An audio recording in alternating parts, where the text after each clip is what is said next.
blessed day to everyone. I'm Lizelle, and I welcome you on our third week making time with God.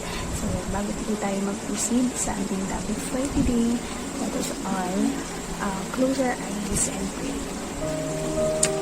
Lord Jesus, salamat po Panginoon sa opportunity nito, Panginoon, na patuloy mo, Lord, na pinagkahalaog sa amin, Panginoon, upang kami ay patuloy na makapanambahan sa iyo, Panginoon.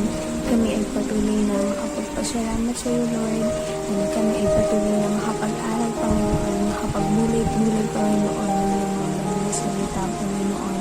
And Lord, we pray, Panginoon, na lahat ng aming nalilinig, Panginoon, sa oras na ito, Panginoon, nawa ay aming may apply sa aming mga buhay. And Lord, we pray for salvation, Panginoon. We also pray, Panginoon, for the guidance and protection, Panginoon. And Lord, we thank you, Panginoon, sa lahat ng blessings na patuloy na nare-receive, Panginoon. Salamat, Panginoon, sa buhay na patuloy ng pinagkahaloob sa amin, Panginoon. And nawa, Lord, sa gawain mo, Panginoon, sa oras nito, Panginoon, ikaw lamang, Panginoon, ang siyang aming patuloy na bigyan ng kaluguran, Panginoon. Ito po ang aming samot dalangin sa pangalan mo, O Jesus, na aming Panginoon. Amen. So, once again, a good day to everyone. I'm Lizelle, and I'm your sharer for today. And I'm proud to say that I am a servant of God. So, 2014, una ko nakilala and una kong inaccept si Jesus Christ as my Lord and Savior. So, from 2014 up to present, maraming changes, maraming experiences. And one of the experiences or one of the opportunity na sobrang tinitreasure ko hanggang ngayon is the time when I became a worship leader. So, as a worship leader, we should always have to improve our talents and skills that God has given us. So, we should never stop learning, we should never stop growing. So, in today's video, we will go over or I will share to you yung top 5 things that I think a worship leader should stop doing in church. Number 1, make yourself invisible.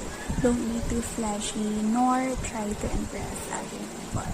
So, as a worship leader, we should stop making the worship all about us. Because we have to set in our minds and in our hearts that it is all about our Lord Jesus Christ. So, always remember that God used us as an instrument to lead people and help them to be able to connect with Him. So, number 2, stop singing songs which are theologically inaccurate. So, we as a worship leader, we always have to be more considerate. We always have to be more delicate when it comes in picking our songs.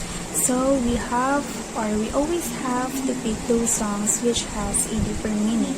Kasi diba alam naman natin na worshiping is one of the ways Christians use nowadays for them to be able to communicate with our Lord Jesus Christ. So, kung ikaw ay isang worship leader, then ang napili mong kantahin sa worship service is super basic lang, super ikli lang, then yung lyrics is paulit-ulit lang. So, diba, I don't think na masisatisfy natin ang ating Panginoon. So, we as a worship leader, we have the opportunity to lead the people into God's presence. We have the opportunity to teach them something about the nature of God, to teach them something about the characteristics of God, in the same way that the pastor can communicate and teach them about God. So, we as a worship leader, we can be able to do that by means of or through the songs we are going to pick or select and sing in the worship service. So, I think it is best or it's great to pick those songs or select those songs which are easy to sing so that everybody in the congregation can sing along and feel the presence of God. Moving forward on number 3, stop being predictable. So, ito isa sa mga habit ko na talagang patuloy kong pinipipray kay Lord na sana ay mabago niya sa akin as a worship leader. So, we have to be authentic. And ito, kung mapapansin nyo sa every Sunday service, ayan, very common sa mga worship leader sa lineups nila na meron silang 4 songs consisting of 2 upbeat songs or yung tinatawag nating praising or joyful songs. Then, after that, magkakaroon ng slow down, magkakaroon ng quiet time, then proceed dun sa last 2 songs which are the worship songs. So, yun, diba? Every Sunday service, palaging ganun yung program. So, we as a worship leader, we have to be authentic. So, alam naman natin na ang ating Panginoon ay hindi predictable. So, yung mga blessings na patuloy niyang pinagkakaloob sa atin, palaging full of surprises, palaging full packed. So, tayo, bilang mga worship leader, kapag nag-worship tayo sa ating Panginoon, kailangan hindi predictable. So, hindi masamang mag-level up. Yan, 'di ba? Kasi sabi ko nga kanina, as a worship leader, we always have to improve our skills and talents that God has given us. We should never stop learning new things. We should never stop growing. So, hindi masamang mag-level up ng pakonti-konti. We have to be creative as a worship leader. We really have to avoid doing the same thing all the time. Every Sunday service, we really have to try to vary the types of worship na na-experience ng mga tao sa congregation. Number 4, stop commanding people to worship. So, eto, hindi ko alam kung na-experience nyo na or kung na-encounter nyo na every time na uma-attend kayo ng isang church Sunday service. Merong mga instances na yung mga worship leader, they used to command people to worship. Like, for example, sasabihin ng worship leader, okay, if you love Jesus, stand with your feet and give God a shout of praise. So guys, let us all be reminded na not all of the people inside the church, not all of the people in the congregation has a genuine hearts. So, syempre, as an attendee, as a member, susunod ka kung ano yung sinabi ng worship leader. Kasi ayaw mong ma-pointed out, ayaw mong makita or maisip ng ibang tao na nandoon sa loob ng simbahan na hindi mo mahal ang ating Panginoon. So, nagkakaroon ng coerced feeling kung saan napipilitan tayong gawin yung mga bagay na hindi natin nakasanayan and napipilitan tayong gawin yung mga bagay nang hindi bukal ang ating mga kalooban. Okay, kung ikaw ay isang worship leader, it is not your job to command people to worship.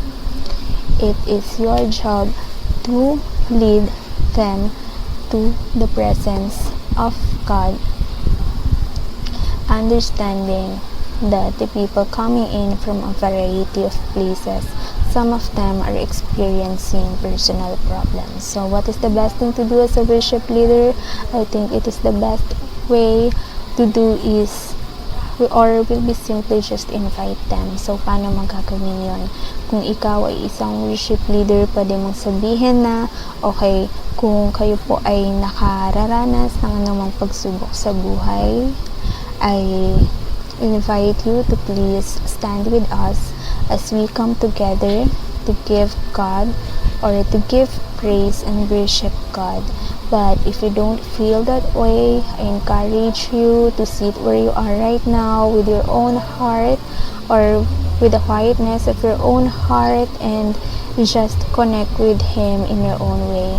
So, that's it. In that way, everybody in the congregation or the people inside the church will be at ease without the feeling of force of doing something. So, number 5, don't just sing the song. Lead the people into worship. So, as a worship leader, your job is not just to only sing the song nor play the instruments. It is your job to help the people in the congregation connect the lyrics of the song to where they are at their personal lives. So teach them something about God and help them realize or help them understand what the song means.